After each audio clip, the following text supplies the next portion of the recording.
Hello students, last video में हमने chapter 3 तक कंप्लीट कर लिए थे। हम पढ़ रहे थे क्लास 9th एनसीईआरटी मैथ। अब इस वाले वीडियो में हम पढ़ेंगे chapter number 4th, that's name is linear equation in two variable.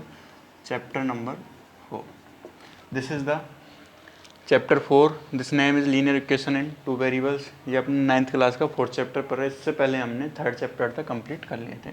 अब देखते हैं कि linear equation in two variables होता है क्या। इसका इंट्रोडक्शन पढ़ते हैं सबसे पहले। तो इंट्रोडक्शन पढ़ने के लिए हमें पता होना चाहिए वेरिएबल्स क्या होता है। तो आपको मैथ में दो क्वांटिटी मालूम होनी चाहिए, एक तो होती है कांस्टेंट क्वांटिटी और दूसरी होती है अपनी वेरिएबल। अब क्या डिफरेंस होता है कांस्टेंट एंड वेरिएबल में? कांस्टेंट होता है जिसमें वैल्यूज क्या हो, फिक्स हो, जिसकी वैल्यू चेंज ना हो। और वेरिएबल में क्या होता है, जिसकी वैल्यू चेंज होती रहती हो। जैसे एक्स वाई जेड है, ये क्या है अपने पास वेरिएबल्स है। एक्स की जगह हम कुछ भी पुट कर सकते हैं, 1 2 3 4 5, एंड कांस्टेंट की जगह कुछ नहीं पुट कर सकते। ये हमेशा फिक्स ही रहेगी, जो वैल्यू है वही फिक्स रहेगी। हिंदी में हम बात करें तो इसको बोलते हैं चर और इसको बोलते हैं अचर राशि। Constant quantity and variable quantity. तो वेरिएबल्स हमने समझ लिया। अब टू वेरिएबल्स कह रहा है, मतलब दो वेरिएबल्स होने चाहिए और लीनियर इक्वेशन होनी चाहिए। तो लीनियर इक्वेशन समझने के लिए पहले हमें समझना पड़ेगा डिग्री। तो आपको याद होगा सेकंड चैप्टर में हमने पढ़ा था डिग्री के बारे में। डिग्री क्या होती है? तो हमने पढ़ा था यदि अपने पास कोई भी पॉलिनोमियल एक्सप्रेशन है, उसमें जो वेरिएबल्स है उसकी मैक्सिमम जो पावर होती है वही अपनी क्या होती है, डिग्री। जैसे मैं एग्जांपल दूँ, x square plus y cube. यहाँ पे दो वेरिएबल कौन कौन से, एक्स एंड वाई है, तो मैक्सिमम पावर कितनी हुई यहाँ 3। तो ये किस डिग्री का पॉलिनोमियल है, 3 डिग्री का। मैंने एग्जांपल ले लिया x square plus 2x plus 1।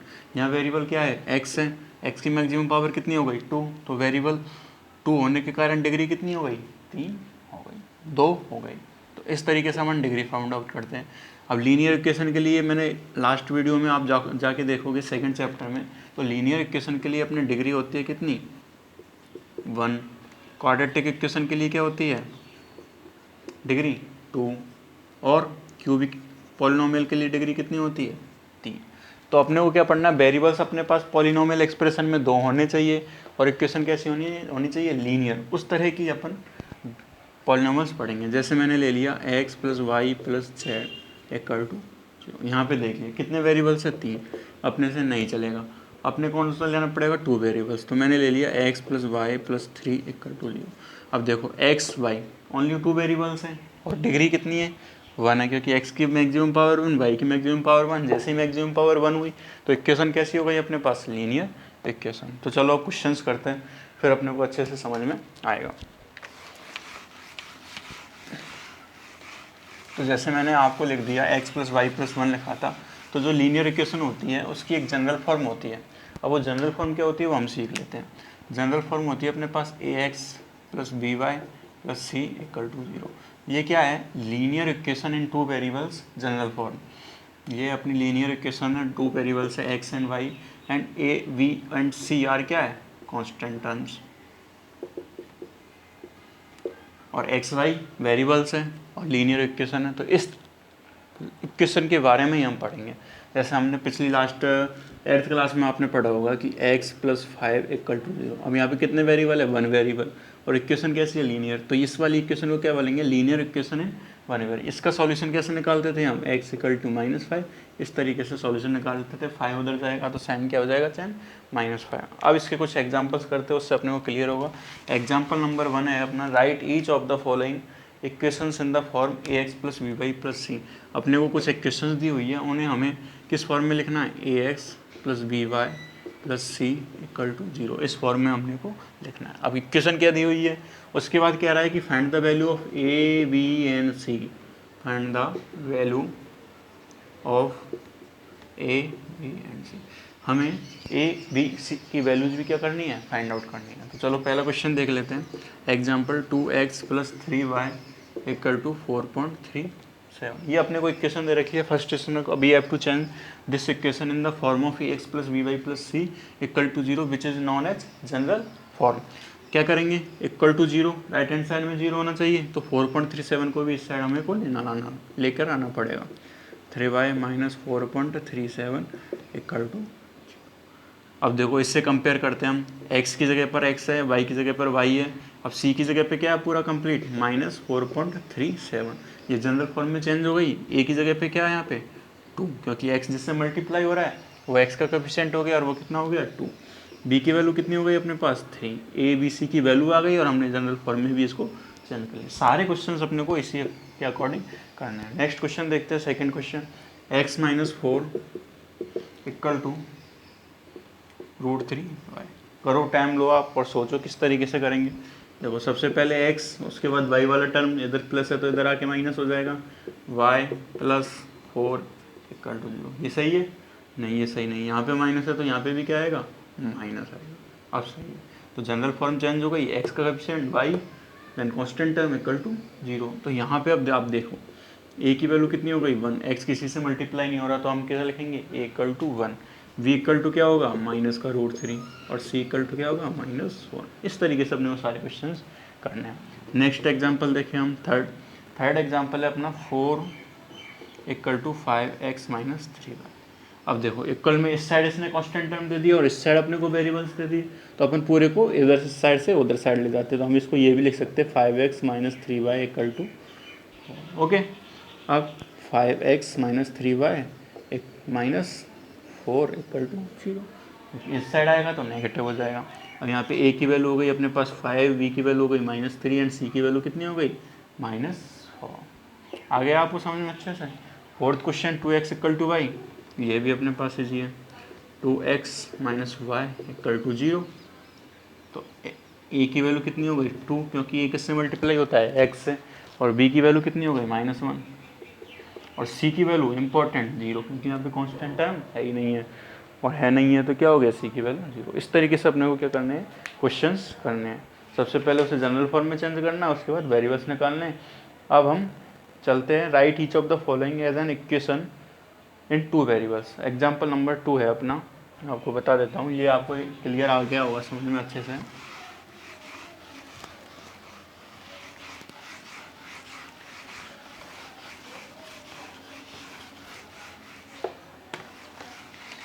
Example number 2 है, write each of the following as an equation in 2 variables. अपने को जो इक्वेशंस दी हुई है उन्हें किस में लिखना है, 2 वेरिएबल्स में।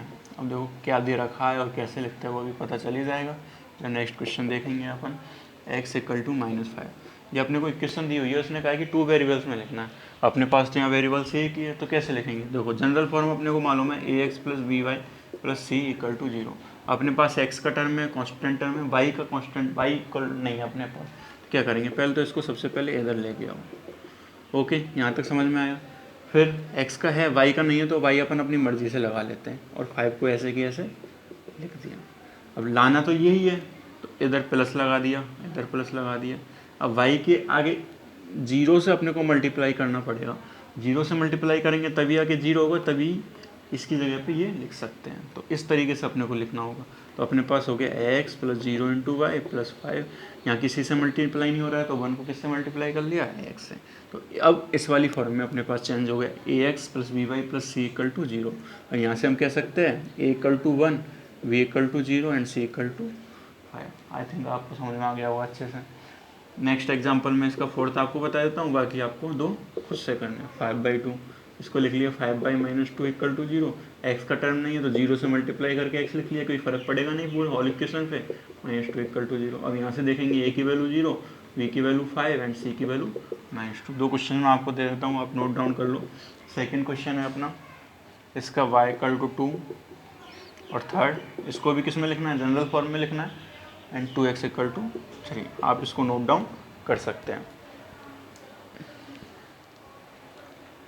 फिर मैं अगले क्वेश्चंस की तरफ पढ़ता हूँ। अगले क्वेश्चंस मीन्स नेक्स्ट एक्सरसाइज, जो कि 4.1 इस चैप्टर की फर्स्ट एक्सरसाइज है। बहुत ही ईजी एक्सरसाइज है, यदि आपको एक कंसेप्ट बिल्कुल से क्लियर हो गए तो आप आराम से कर सकते हैं, बहुत ईजी वे में कर सकते हैं। एक्सरसाइज 4.1 फर्स्ट क्वेश्चन, आपके पास बुक होगी, आप उसमें देख सकते हैं आराम से। मैं आपको पढ़ के सुना देता हूँ। The cost of a notebook is twice the cost of a pen. ये कह रहा है कि कॉस्ट ऑफ ए नोटबुक क्या है, ट्वाइस है। किसकी ट्वाइस है, cost of a pen. Next, math का क्वेश्चंस करने का सबसे इजी तरीका है, क्वेश्चन जो जो कह रहा है, जैसे जैसे कह रहा है उसको लिखते जाओ, इक्वेशंस बनाते जाओ, लास्ट में सॉल्यूशन निकल जाएगा। मैथ में जब कभी भी क्वेश्चन करो तो उसका जो आंसर है वो अपने आप क्वेश्चन में ही छिपा हुआ होता है। तो करना कैसे है वो आपको थोड़ा ध्यान रखना पड़ेगा। Write a linear equation in two variables to represent this statement, अपने को 2 इक्वेशन में लिखनी है। हिंट दे रखा है कि नोटबुक की जो कॉस्ट है उसको तो मान लिया हमने x, मतलब एक जो नोटबुक आती है उसकी कॉस्ट क्या मान ली हमने x रुपये, और एक जो पेन आता है उसकी कॉस्ट क्या मान ली हमने y रुपये। तो देखो इसको क्या लिख सकते हैं, x equal to 2y, 2 variables आ गए, x minus 2y equal to 0। अब ax plus b y plus c वाली फॉर्म में हमसे लिखने को ये कह रहा है, तो कांस्टेंट टर्म नहीं है, तो कांस्टेंट टर्म नहीं है तो इसको लगा लिया हमने 0, क्योंकि 0 लगाने पे अपने पास कोई फर्क पड़ेगा नहीं। तो x का कोएफिशिएंट हो गया 1, मतलब a की वैल्यू हो गई 1, b की वैल्यू हो गई -2 एंड c की वैल्यू कितनी हो गई 0। क्यों हो गई, क्योंकि हमने इसको इससे कंपेयर किया। आई थिंक आपको समझ में आ गया होगा।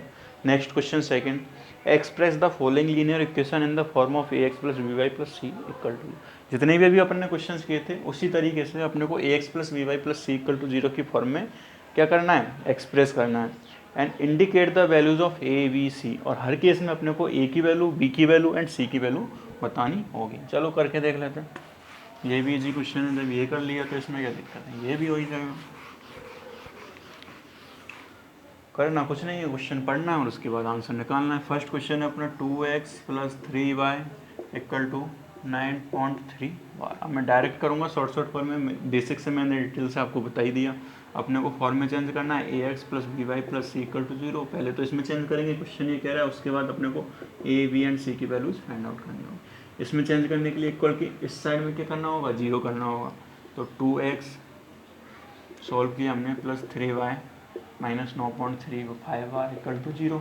ए की वैल्यू हो गई अपने पास 2, बी की वैल्यू हो गई 3 एंड सी की वैल्यू माइनस के 9.35, सी की वैल्यू हो गई माइनस के 9.35। नेक्स्ट सेकंड अपना x minus y upon 2 minus 10, इसमें क्लियर है नहीं है, किसी भी तरह होगा, ये होगा, आप इमेजिन कर सकते हैं। अब इसमें देखो क्या करोगे, एलसीएम लोगे। सबसे पहले एलसीएम लोगे तो कितना आएगा, 2 इधर मल्टीप्लाई हो जाएगा 2x minus y minus 20 equal to 0। अब क्रॉस मल्टीप्लिकेशन करोगे तो ये तो हो जाएगा 0, ये हो जाएगा 1 से मल्टीप्लाई, तो 2x minus y minus 20 equal to 0। और ये अपनी जनरल फॉर्म में चेंज हो गई, which is in the form of ax plus b y plus c equal to 0, where the value of a is equal to 2, v equal to -1 and c equal to -20। Clear. Next third है अपना -2x plus 3y equal to 6, no problem, इसको भी कर लेंगे। सबसे पहले क्या करना है, इक्वल के RHS में 0 पुट करना है। -2x plus 3y minus 6 equal to 0, where the value of a is -2, b equal to 3 and c equal to -6। आपको अच्छे से आ गया होगा कैसे आया है। Fourth question, x equal to 3y, और भी इजी, इधर ले आएंगे x minus 3y equal to 0। Constant term नहीं है तो अपने को लगाना पड़ेगा, क्या लगाएंगे, 0 इक्वल टू 0। a की वैल्यू क्या हो गई 1, b की वैल्यू -3 एंड c की value 0। Next question fifth, 2x equal to -5y, no problem. 2x plus 5y equal to 0। अब ये प्लस 5y क्यों हुआ, क्योंकि जो ये नेगेटिव था उसको इस साइड लाए तो प्लस का 5y होगी। कांस्टेंट टर्म नहीं है तो क्या करना पड़ेगा अपने को, प्लस 0 लगाना पड़ेगा। a की वैल्यू कितनी हो गई 2, b की वैल्यू कितनी हो गई 5 एंड c की वैल्यू कितनी हो गई 0। सबसे पहले जनरल फॉर्म में चेंज किया, देन हमने वैल्यूज निकाल ली। नेक्स्ट है अपने पास 3x plus 2 equal to 0। Sixth question, simple, y का कॉस्ट y अपने पास है नहीं है वेरिएबल, तो अपने को क्रिएट करना पड़ेगा। क्रिएट करने के लिए 0 से मल्टीप्लाई करके लिख देंगे, क्योंकि 0 से मल्टीप्लाई करने पे होल क्वांटिटी विल भी 0। तो ये 0 हो गया तो पूरा 0 हो गया, तो 3x प्लस 2 ही बचेगा, तो हम इसको लिख सकते हैं। इसको लिखा तो ये अपने पास चेंज हो गया x plus b y plus c की फॉर्म में। तो a की वैल्यू हो गई 3, b की वैल्यू हो गई 0, c की वैल्यू हो गई 2। Next seventh question, 3x plus 2 equal to 0 हो गया, y माइनस 2 इक्वल टू 0। अच्छा क्वेश्चन है कुछ नहीं है, x नहीं है तो x को लिख लिया 0 इंटू एक्स, क्योंकि 0 से मल्टीप्लाई करेंगे तो कुछ नहीं आएगा। y minus 2 equal to 0। a की वैल्यू कितनी हो गई, a क्या होता है x का कोएफिशिएंट, दैट इज 0, b की वैल्यू 1 और c की वैल्यू -2। एंड लास्ट क्वेश्चन जो अपना 8th है इस एक्सरसाइज का, वो है 5 इक्वल टू 2x। इसको हम लिख सकते हैं 2x माइनस 5 इक्वल टू 0। कैसे आया, क्योंकि 2x इक्वल टू 5 लिख सकते हैं, एक ही बात है। 3 equal to x equal to y लिखो, चाहे y इक्वल टू x लिखो, बात एक ही होती है।